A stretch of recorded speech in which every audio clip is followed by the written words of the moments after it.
In today's video, I'm going to teach you how to invert colors on Pixlr. We'll walk through the whole process from opening your image to applying the invert effect, and I'll also share a few tips along the way so you know exactly what's happening and how to get the best results. First, open your web browser and go to the Pixlr website. If you already have an account, log in the way you normally do.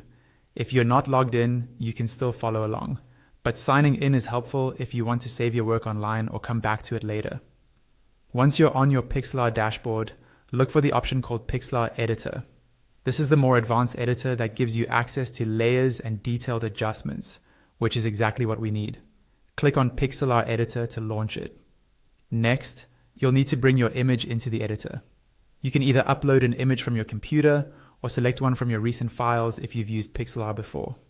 After you choose your image, it will open in the main editing area. You should see your photo in the center with various tools and panels around it. Now, look over to the right side of the screen. This is where the layers panel is located. Each layer is like a separate sheet stacked on top of the others. To invert colors, you need to make sure you've selected the correct layer.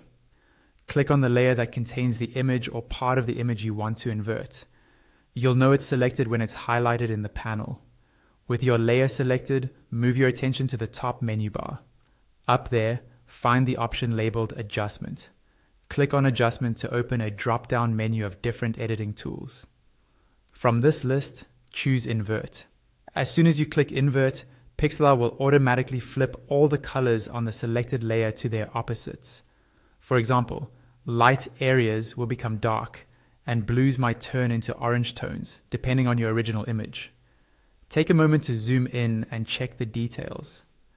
If you're happy with how it looks, you can continue editing, add more effects, or simply save your work to your computer or cloud storage. And that's it. You've successfully inverted the colors on your image in Pixlr using just a few simple steps.